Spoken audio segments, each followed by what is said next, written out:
Pierwsza rzecz to akurat zużyliście. Została jedna próbka. Ogólnie Wam powiem, że już inaczej go odbierałam. To niestety zaczął się psuć. Witam Was, kochani, serdecznie w kolejnym filmie na moim kanale i zapraszam Was dzisiaj na to, co używałam w tym miesiącu, w lutym, i jak mi się używało.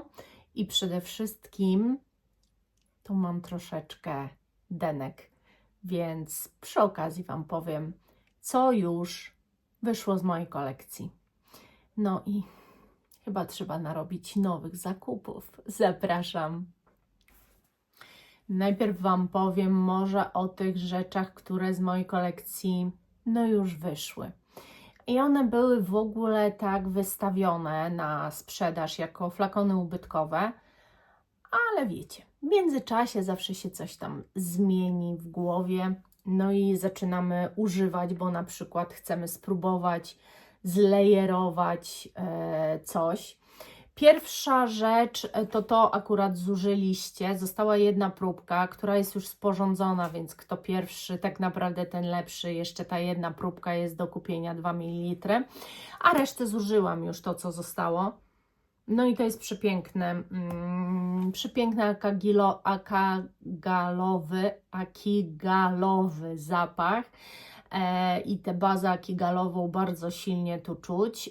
Dla mnie to jest taki troszeczkę właśnie gajdansowy motyw tego zapachu, przynajmniej na mnie tak brzmi, bardzo podobnie się układa, to wielokrotnie Wam mówiłam. No i to, co już zostało, to sobie zużyłam, więc w komentarzu, jeżeli chcecie, żeby to wróciło na sklep, bo ktoś jeszcze nie wypróbował i bardzo by mu zależało, bo ten zapach jest parametrowo gigantem, to zapraszam. A skoro już mówimy o używaniu w ogóle tego Atkinsona, to też wzięłam się za Sophie Groisman kompozycję Ultra Jaws od Frédéric Malle. Tu było naprawdę niedużo, jeszcze coś tam może dałoby się wypsikać, ale już bez przesady. Połączyłam sobie tę świeżość przepiękną, tu jest niby neroli, ale ona krzywdy nie robi. To jest wręcz taki, słuchajcie, świeży, wodny, coś na ten kształt zapach.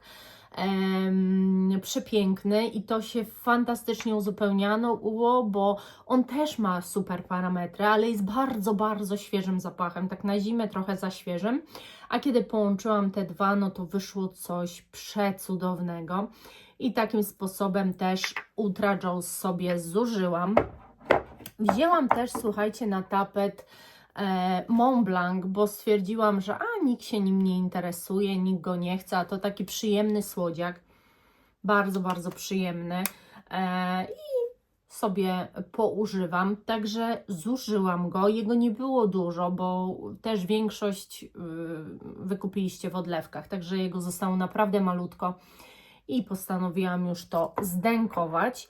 Tak samo było z Lenterdi, było dosłownie na dnie, może ze 2, słuchajcie, mililitry i też postanowiłam już użyć i zużyć. To był fajny batch, stary batch, ale wszystko co dobre kiedyś musi się skończyć. Ogólnie Wam powiem, że już inaczej go odbierałam. To jest takie dziwne, jak to się wszystko zmienia, ponieważ ja tym razem, jak go nosiłam na sobie, to wyczuwałam bardzo mocno cukierkową, landrynkową tuberozę.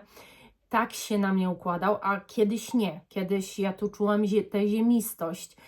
Tym razem w ogóle nie było tej ziemistości w tym zapachu i to troszeczkę było zbyt słodkie już dla mnie, bo jak wiecie, używam sobie Mont Blanc, który wiem, że jest słodki i tak jest zbudowany, to ok, ale kiedy sięgam po Lenterdi, które dla mnie zawsze gdzieś tam z tyłu było te ziemiste, a tutaj coś się zadziało, że było totalnie cukierkowo, to w sumie cieszę się, że zużyłam. Mam Lenterdi Rouge i na razie mi to wystarczy. Do podstawowej wersji raczej nie wrócę. Myślę, że mogę ewentualnie kupić tę wersję Intense czarną. Nieraz mnie też namawialiście na tę wersję, że jest przepiękna, więc jeżeli miałabym w ogóle wracać do Lenterdi, to szybciej do tamtej. Miałam wyciągnięte, kto oglądał na początku miesiąca moją tacę, to wie, że miałam wyciągnięte Agent Provocateur Fatal Intense, Intensement. To jest niezwykle sensualny zapach, kiedy go wącham, bo tu jest papryczka chili i papryczka chili bardzo często właśnie coś takiego powoduje, że aż normalnie nęci, ponęci. Jego było też bardzo mało, większość wykupiliście, więc ta resztka, która tam była, ja już zużyłam, a właśnie mocno go wykupiliście po tym filmie, kiedy powiedziałam, co ląduje na tacy lutowej do używania, to normalnie poszedł ten zapach w ruch i zostało mi tak mało, że użyłam 2 razy, no i się skończył. Miałam też wyciągnięty ten zapach i to jest Astrophil Stella Nabati i też mówię Wam jako o denku, bo już jest zużyty. I dlaczego ten jest zużyty? Niestety zaczął się psuć. Zaczął wybrzmiewać bardzo silnie alkoholowo. Wprawdzie pierwszy psik był silnie alkoholowy, po 15 minutach one się układały, ale straciły swoją trwałość, którą miały, więc ewidentnie zaczęły się mocno psuć. Ogólnie Wam powiem, że minusem tych wszystkich zapachów, tak samo, no jest wiele marek, na przykład Gritti tak samo, jeżeli nie były przechowywane odpowiednio, czyli nie wiem, miały dostęp do światła, to było kupione jako ubytkowe, to po prostu później ciężko jest taki zapach już uratować.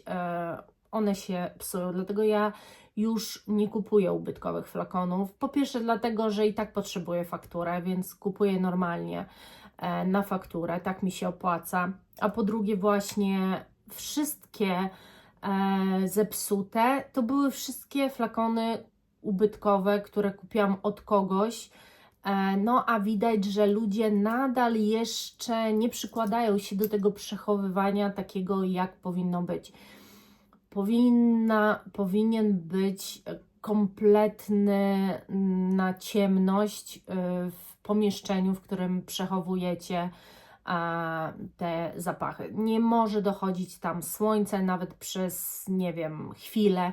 Nawet jak Wam się wydaje, że, nie wiem, jest ciemno, jest deszczowo na zewnątrz i przecież nie jest słonecznie i odchylacie, żeby światło wpuścić, to już te UV wpuszczacie i niestety różnie się może zadziać.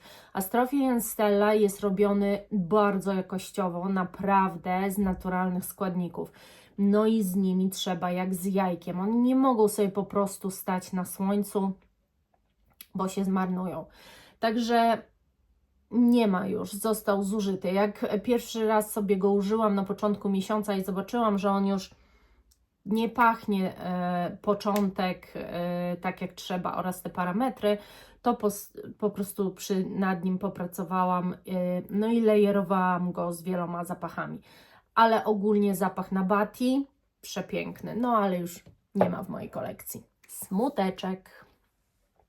No i teraz przejdziemy do zapachów, których nie wykończyłam, ale które używałam. I tak na przykład połamała mi się miniaturka Good Girl Caroliny Herrery. I w ogóle tak chciałam Wam powiedzieć, że zastanawiałam się, czy aby nie kupić sobie, bo już tutaj połowa mi została, czy aby nie kupić sobie po prostu flakonu. Niektórzy z Was, których też oglądam, kuszą mnie tymi Very Good Girl na przykład, tymi różnymi flankerami. Nigdy w życiu nic nie miałam. I tak sobie myślę, że może bym coś potestowała i zobaczyła, jak one mi pasują, czy któryś może bardziej mi podpasuje, chociaż ja jestem akurat tu tak na 90% pewna, że ta podstawowa wersja do mnie trafia najbardziej. Jest taka bardzo sensualnie waniliowa, przepięknie zbudowany jest ten zapach. Muszę też powiedzieć, że parametrami mnie trochę rozczarował, to znaczy on wydawał mi się zawsze bardzo silnie projektujący, a tym razem był trwały, to fakt, ale z tą projekcją nie przesadzałabym, także nie wiem, może mój egzemplarz już trochę się za dużo ma z powietrzem kontaktu, niby jest to cały czas ta zatyczka, ale wiecie, no mimo wszystko jest to miniaturka, więc tutaj jest ciężej z tym. Ale bardzo lubię ten zapach, cieszę się, że go wyjęłam, nie wyobrażam sobie jakby, nie wiem, Wiosną jeszcze chłodną, tak, jesienią też, ale no dla mnie to nie jest zapach na lato. I też miałam wyjętą miniaturkę, słuchajcie, Twilly Derme i ten zapach znowu jakby inaczej go odbierałam niż kiedyś. Dlatego, że ja kiedyś, dla mnie to był fajny, taki gorzkawy zapach kwiatowy. Bardzo, bardzo mi się podobała ta kompozycja, bo właśnie ona nie była taka prosta, tylko było coś, co gdzieś skręcało. Nie jest to zapach słodki, jakiś taki ulepny, tylko taki fajny, świeży, z drobiną goryczy. No, a teraz odebrałam go siuśkowo. No i nie wiem, czy dobrze mi się go nosiło, dlatego właśnie zlejerowałam na niego na bati. Jak zobaczyłam, że trochę ta siuśkowość mi zaczyna przeszkadzać, bo na przykład właśnie Gritty Hysterica też zaczęło mi to troszkę przeszkadzać, że to takie trochę nuty siuśkowe. No i tu dla mnie to wypadło bardzo, bardzo siuśkowo, więc nie wiem. Bierzcie, próbujcie Twilly, dajcie znać, co Wy myślicie, bo też jest wystawione i dzielę się nawet tą miniaturką, ale no inaczej zaczynam po prostu odbierać zapachy. Tak samo jest w przypadku Phantasm Angel, dlatego że tak, on był dla mnie bardzo czekoladowy, ale taka ciemna czekolada, taki właśnie bardziej gorzkawa czekolada. Nadal z DNA tym angelowskim, ale wcześniej jak go testowałam, to uważałam, że on ma takie parametry ok, że Angel podstawowy to w ogóle ma kolosalne parametry i też tu powinien być w ogóle Angel podstawowy, zaraz go przyniosę, dlatego że też używałam walentynki, zresztą mówiłam Wam na live, że ja użyję tego Angela ze względu na Wojtka, którego kocha, no i też powinnam go tutaj wziąć, bo przecież był w lutym używany, zaraz go wezmę. A ten teraz miał na mnie gigantyczne parametry. Phantasm w końcu jakby trochę dojrzał, co jest dziwne, bo kupowałam go w momencie, kiedy wyszedł. Czyli jako zapach nowy, no to jak wyszedł, to raczej powinna być wszystko zmacerowane i już takie, wiecie, dojrzałe. Ale może jeszcze chwilę potrzebował, a może mój nos się tak bardziej wyostrzył. Wiecie, ciężko powiedzieć, natomiast on dla mnie i na mnie tak projektuje, tak krzyczy, tak jest niesamowity, że tak jak Angel Stellar wow, tak jak Angel podstawowy, czy Angel EDP, czy Angel EDT wow, tak tu było. Podoba mi się, że to jest taka czekolada właśnie bardziej wytrawna, ale te parametry nie są tak jak w pozostałych Angelach. Są. Obecnie są i jestem zachwycona. Nie, ten zapach uwielbiam. Jak zresztą wszystkie zapachy muglerowskie, angelowskie, chciałam powiedzieć muglerowskie. I teraz przychodzę do Was jeszcze właśnie z tym Angelem. Zobaczcie. No właśnie, no i ja mam stary batch, więc nie wiem co tu robić. To jest po prostu 25 ml, więc wiadomo, że takie pojemności się bardzo szybko i łatwo zużywa, nawet jeżeli przy takiej ilości kolekcji, no to jak już go wyjmuję, chociaż teraz nie był wyjęty, był użyty specjalnie dla Wojtka, ale jeżeli wyjmuję w jakimś miesiącu, to staram się raz, ale nie wiem, reaplikować, chociaż tego nie trzeba reaplikować, ale jakiś kolejny dzień zlejerować z czymś, tak żeby mieć taką satysfakcję używania tych perfum. Teraz wyciągnęłam go przypadkowo tylko z myślą właśnie o walentynkach, bo jakoś nie wiem dlaczego, nie przemyślałam do końca tego tematu. Teraz na marzec jak będę wybierała, no to na 100% wezmę pod uwagę rocznicę ślubu oraz myślę, że Dzień Kobiet też, ale to tak już symbolicznie, po prostu wezmę sobie pod uwagę, czym bym chciała w ten Dzień Kobiet pachnieć. Na pewno podejdę do tego, wiecie, tak na zasadzie, co mi się kojarzy tak turbo kobieco, nie? Także Angelek był w użyciu, no i jest go bardzo mało. Myślę, że to jest zapach jak najbardziej do odkupienia, nawet jeżeli te nowe wypusty to już nie jest to, to ja się i tak pokuszę właśnie o EDP. EDT mam cały, a właśnie o EDP się pokuszę, bo no nie wyobrażam sobie nie mieć podstawowego Angela. Używałam też Yus i to jest Quirissime. Uwielbiam ten zapach. Uwielbiam ten zapach i powiem Wam, że Profumo Labo zeszło na dalszy plan, bo to też jest skóra owocowa. To też jest taki owocowy vibe skóry, ale tu czuć składniki, tu czuć majstersztyk. Tu jest taki, wiecie co, kunszt po prostu. To czuć, że to jest tak dobrze zrobione, tak dobrze składnikowo, że tu wszystko jest jakby przemyślane. W ogóle ta buteleczka jest prześliczna. Prześliczne są te buteleczki Yus. No uwielbiam i ten zapach też użyłam kilka razy. Też lejerując z Nabati, bo to skóra, Nabati to też jest zapach skórzany i też owocowo skórzany. On jest bardzo, jak był jeszcze taki super dobry, to był bardzo do Oud Maracuja podobny, tylko w Oud Maracuja nie do końca czuć Maison Crivelli tę owocowość, a właśnie w tym Nabati bardzo czuć owocowość. No i taką dymną wręcz skórzaność. A tu bardzo do głosu dochodzą owoce różne i ta skóra to już nie jest dymna skóra, tylko taka skóra kurtki bajkowej, czy jakiejś tam, jak ja powiedziałam, motocyklowej, boże, bajkowej. Także te połączenie to była eksplozja, po prostu eksplozja zapachu.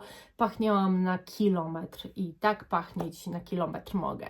Uwielbiam też i nie będę ukrywała, że ta wiśnia to jest przecudowna dla mnie osobiście wiśnia, Wet Cherry Liqueur Boho Boco. Wiecie, no ja mam trochę wiśniowych zapachów, mam Lost Cherry, którym każdy się zachwyca, ja już nie. A właśnie ten zapach jakby to jest zapach, który dałabym do powąchania wszystkim, którzy chcieliby się w jakikolwiek sposób do wiśni przekonać. Których trochę ciągnie, ale nie znaleźli takiego fajnego wiśniowego zapachu, który ma jakąś głębię, bo generalnie, ja kiedyś już Wam mówiłam, że zapachy wiśniowe w nazwie nawet, które się nazywają wiśniowo, albo których nutą przewodnią jest wiśnia, raczej nie wyczujecie tam nic jakoś tak mocniej więcej, bo wiśnia dominuje cały zapach. Ale tu czuć tą likierowość tego, z tym, że nie alkoholowość, bo to nie jest zapach alkoholu, tylko takiego specyficznego likieru. Też nie jest to przesłodzona sytuacja. To jest taka wiśnia trochę pijana, skoncentrowana, z drugiej strony właśnie taka wodna, lekka, delikatna, nie wiem. Ja uważam, że to jest, jeżeli chodzi o markę Boho Boco, jeden z lepiej zrobionych zapachów, jeżeli chodzi o ujęcie tego składnika, bo uważam, że im to się po prostu udało zrobić genialnie. Miałam też Aliena, no był Muglerek grany w tym miesiącu, miesiąc muglerowski. To jest Alien Extra Intense i jest świetny. Jest świetny, to jest w ogóle tak turbomocny zapach, słuchajcie. To jest tak projektujące cholerstwo. Znaczy cholerstwo w cudzysłowie. To jest tak mocne, tak dające po gałach, ta tuberoza z tym jaśminem, cudo, jak to nasza Sylwia z Perfumy z innej beczki mówi, jedyny alien, do którego się przekonałam i który lubię i w którym się nawet zakochałam, więc obecnie jest na etapie zainteresowania alienem Pulp i myśli, żeby kupić go w ciemno i chce to zwalić na mnie, nie dam się, ale kup. bo myślę, że ten Alien Pulp naprawdę jest niewiele osób, którym on się nie podoba. Liczę na to, że będzie kolejna alienowska miłość, która nas połączy, Sylwuś. Chociaż to nie jedyna, która nas łączy, ale kolejna być może. Mam taką nadzieję. Zapachów jest full, ponieważ jak widzieliście, ja wyjmowałam bardzo dużo zapachów. Już widzieliście zapachy, które jeszcze dodatkowo używałam. I tak na przykład Nishane Ambra Calabria. Ja jestem w szoku. To jest kolejny zapach, który kompletnie inaczej odebrałam teraz niż wcześniej. Ja nie wiem, co ja chciałam od tego zapachu. Ja nie wiem, dlaczego ja nie mogłam się do niego przekonać. Ja czułam tu jakąś taką drzewność, jakąś taką żywiczność, taki balsamiczny, nudny zapach. W ogóle to nie jest zapach żywiczny obecnie dla mnie, ani balsamiczny, ani nudny. Ja tutaj wyczuwam multum niuansów. Przede wszystkim on zaczął na mnie pachnieć cytrusowo, drzewnie i cytrusowo. Przepięknie. Niesamowicie się w nim czułam. Zapach bardzo długotrwały. Może nie turbo projektujący, ale jednak świetnie mi się to nosiło. Uważam, że absolutnie źle go odbierałam i oceniałam. Ja mam wrażenie, że od kiedy schudłam, to tak mi się wszystko pozmieniało. Słuchajcie, tak zaczynam inaczej czytać te zapachy, że mam taki pomysł, żeby wrócić do takich starych jakichś moich odlewek czy próbek, gdzie kiedyś totalnie mi jakiś zapach nie przypadł do gustu i spróbować na nowo się z nim zaprzyjaźnić, bo być może ja teraz to odczytam go totalnie inaczej. Ten zapach jest przepiękny, naprawdę, jest tak komfortowy, to jest tak normalnie uprzyjemniający dzień zapach. Ja nie wiem, co ja od niego chciałam, naprawdę cieszę się, że to się tak zmienia, właśnie po to wyciągam te zapachy, żeby się poznawać z nimi na nowo. I tutaj właśnie mam Imaginary Authors Every Storm a Serenade. Idziecie brzegiem plaży nadmorskiej. Idziecie sobie brzegiem, no i macie wodorosty, które gdzieś tam plączą Wam się w nogach, ale idziecie, woda Wam moczy trochę stopy, czujecie ten piasek, który się tak fajnie zapada pod Wami, przechodzi między palcami i te wodorosty. Czujecie ten szum, czujecie tę słoność, czujecie w ogóle zapach tej wody i czujecie zapach tych wodorostów. I to jest ten zapach. Tylko podkręcony. Wszystko jest razy 2. Wszystko jest mocniej. Wszystko jest bardziej.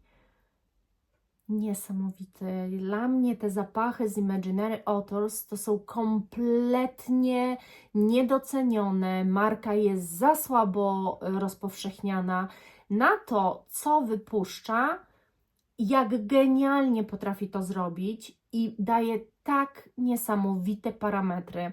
To jest w ogóle marka dla osób, które naprawdę szukają czegoś niesamowitego. Gwarantuję Wam, że nikt tak nie pachnie. Jak macie jakieś Imaginary Authors, to dajcie koniecznie w komentarzu znać, bo ja mam 5 takich zapachów i myślę, że to jest w ogóle marka, którą ja kupuję w ciemno, bo jakby tak duże mam zaufanie, że wiem, że co nie kupię, to mi się spodoba. I naprawdę wszystkie były kupione w ciemno, oprócz jednego, The Cobra and the Canary, który wypróbowałam dzięki Agnieszce Green Tea. Pozdrawiam Cię, kochana.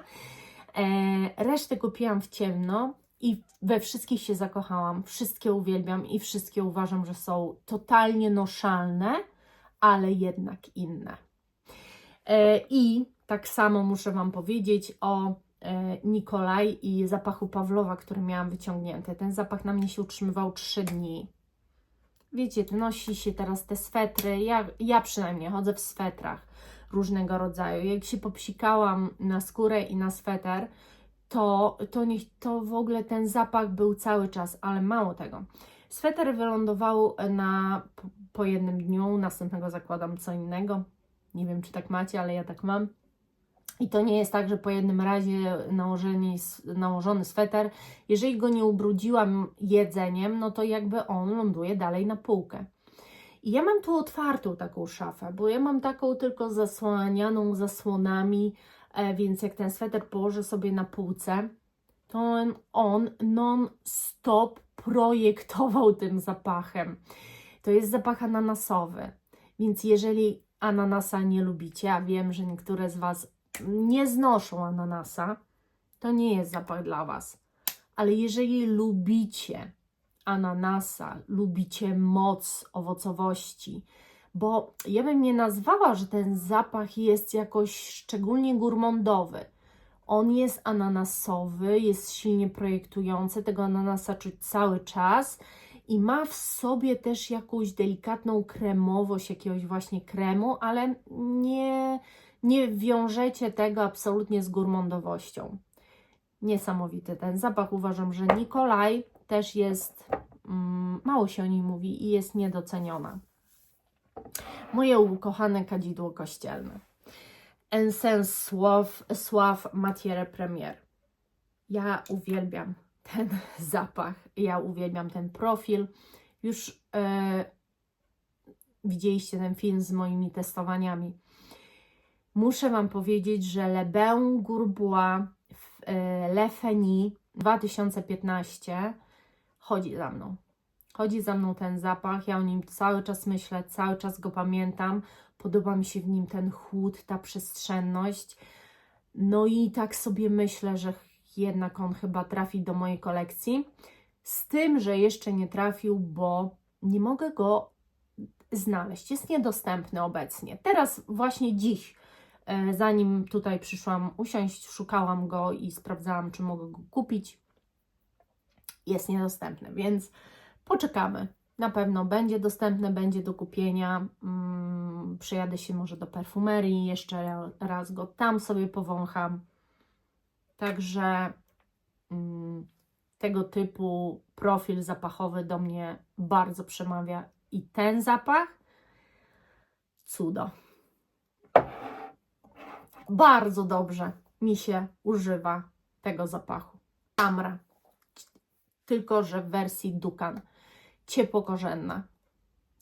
Naprawdę, jak ja mam problem z arabskimi zapachami, tak te Kamry i podstawowa i ta uwielbiam. Uważam, że to są tak fenomenalnie zrobione zapachy. Ja nie czuję tam tej takiej arabskości, udziwnień, kadzidlaności, nie wiadomo jakiej. To jest po prostu słodziak, gurmondziak. I on świetnie skomponowany. Naprawdę tu czuć takie słodkie goździki. Generalnie nosi się to zimą. Rewelacja. Miałam też Palomę. Jak widzicie, Palomy już sporo nie ma, bo jesteście ciekawi tego zapachu i ja się wcale nie dziwię. To jest vintage sznyt. Ten zapach ma swoją magię, klasykę, kunszt. Jest bardzo konkretnie vintage'owy. Nie da się temu zaprzeczyć. A jednocześnie to się nosi, tylko trzeba do tego dojrzeć, ale jeżeli już dojrzejecie do takich zapachów, to on ma nadal świetne parametry. To się nosi moim skromnym zdaniem rewelacyjnie. Bardzo się cieszę, że kupiłam ten zapach. W ogóle ja zauważyłam, że mam taką ogromną przyjemność z używania wszystkich tych zapachów vintage. Ja nie mogę się doczekać, kiedy będę Charlie Red używać, Chanson do używać latem, bo wiecie, to teraz nie jest czas.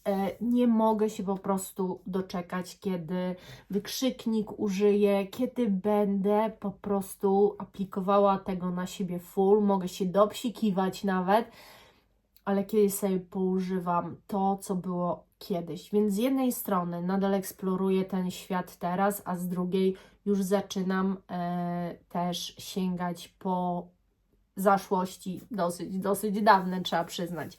I tak znowu miałam wyjęte Sasebo od Kenzo. W takim flakoniku Kenzo ma jeszcze drugi zapach, La Monde. I ten La Monde jest zapachem świeżym, bardziej wiosennym, a to jest troszkę wersja bardziej vintage'owa, ale chciałabym Wam coś powiedzieć. To jest cudo.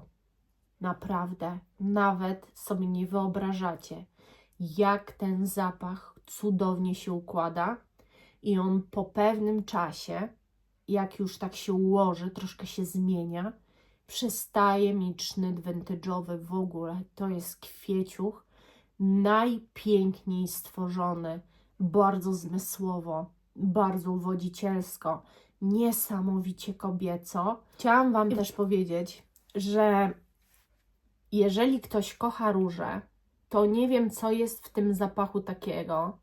Jego pierwszy raz nosiłam, tak wiecie, globalnie. I ten zapach Dita Von Teese Vedetta to jest po prostu sztos nad sztosy. To jest, słuchajcie, róża, oczywiście w wydźwięku dżemowa, ale jakby Wam powiedzieć, ja chyba jeszcze nigdy dżemowej róży nie nosiłam na sobie z tak ogromną satysfakcją, który byłby tak bardzo mocno projektujący, bo mnie mąż cały dzień czuł, był akurat ze mną, kiedy go miałam i non-stop mówił, że czuje go. I tak długo trwały od mycia do mycia. Ale jeszcze jedna rzecz. To jest róża dżemowa, z tym, że tak jakby ta dżemowość jest troszkę czekoladowa. Coś w tym stylu. Nie wiem, jak Wam mam opisać moje uczucia, kiedy to noszę, ale uważam, że za tę cenę to, co dostajecie w tym flakonie, to jest jakiś majstersztyk róży. Tylko trzeba różę kochać, bo to jest stricte różany, tu się za dużo nie dzieje. Ale no to, jak on projektuje, jak się w nim czujemy, ja się czułam w nim jak bogini. Dosłownie, jak bogini. Piękne. No i Terra Mia. Terra Mia, też już widzicie, no kupujecie, jesteście zainteresowani. Generalnie bardzo mnie to cieszy, że chcecie poznawać te wonie, że interesujecie się. Fajnie, bo możemy też skonfrontować to, co Wy czujecie, z tym, co ja czuję. Super, bardzo się też cieszę z tego, jak odebraliście ten film, w którym mówię Wam, że czasami jestem właśnie zmęczona osobami, które po prostu przychodzą na kanał, nie znają mnie, nie są ze mną dłużej, przychodzą i tylko po to, żeby powiedzieć, że ja się nie znam na perfumach, bo jak ja mogę na przykład o jakichś powiedzieć, że są, wiecie, niefajne, nie? Chociaż ja myślę, że ja tak otwarcie to też nie mówię tego, że coś jest niefajne. Ja raczej bardziej Was informuję, czym brzmi, ale na przykład Wam mówię tylko taki feedback, że no mnie nie porwał, ma prawo mnie nie porwać, nie? No, w każdym razie świetnie to odebraliście, bardzo Wam dziękuję za ogromne wsparcie, jesteście po prostu cudowni, zresztą ja się z Wami spotykam co piątek i na te piątki nie mogę się nigdy doczekać, siedzę od 18 jak na szpilkach, że się z Wami spotkam, pogadamy, pośmiejemy się, poplotkujemy, tak naprawdę o wszystkim. I te filmy też właśnie o tym, co używałam, są takie długie, bo ja się nie mogę nigdy nagadać. Uwielbiam Wam opowiadać o tym, jak coś mi się nosiło. Uważam, że świetny wybór na minusowe temperatury, na ujemne temperatury. Bardzo dobrze zrobiony gurmądziak, absolutnie nie kawowy. Jeżeli Fragrantica Wam mówi, że to jest kawowy i Wy go kupujecie z myślą, że to jest kawowy, to według mnie nie. Chyba że pomyślicie o tiramisu, to może jeszcze w jakimś tam stopniu.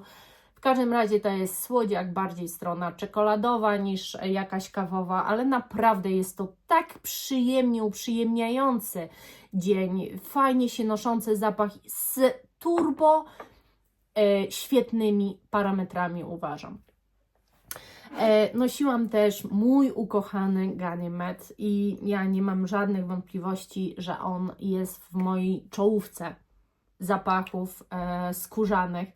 I słuchajcie, teraz Wam się do czegoś przyznam, przede wszystkim Monice. Otóż, bardzo długo z Moniką pisałyśmy tam w komentarzach jeszcze z jedną, z Envy chyba Wicką. Envy jest, jeżeli dobrze wymawiam nick, zakochana w Ganymede i uważa i mówi, że dostaje ogrom komplementów. Tak jak na mnie brzmi ten zapach, ja za niego dostaję również ogrom komplementów. Gdzie się nie pojawiam, to zawsze usłyszę, że przepięknie pachniesz i co to jest. I ona też właśnie napisała, że pracuje w ogromnym molochu i że kiedy nosi ten zapach, to po prostu wszyscy go czują na kilometr, takie ma parametry i że dostaje komplementy i zapytania wręcz czym pachnie.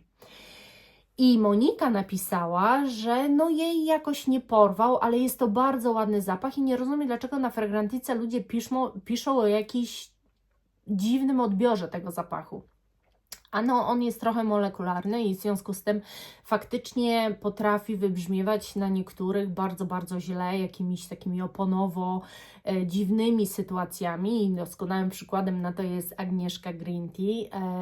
Ale oprócz tego perfumy z innej beczki chyba też go nie trawią, tego zapachu, nie trawi go też Kasia Miss Kate, z tego co wiem, nie trafi go perfumowa bajka, też bardzo dziwnie na nich brzmią, więc generalnie ja jestem jedną z nielicznych, jeżeli chodzi o te moje grono perfumocholiczek też nagrywających, która ten zapach kocha. Ale trzeba przyznać, że naprawdę na mnie on pięknie brzmi. No i Monika napisała, że on się otwiera owocami i że w sumie ona bardzo długo te owoce czuje, nie czuje skóry, tylko zamsz. No i ja założyłam ten zapach dopiero po tych jej wiadomościach w komentarzu. No i wyobraźcie sobie, że jakie było moje zaskoczenie, bo ja jej napisałam, że jakie owoce, tu nie ma żadnych owoców, to jest świeża skóra. Są.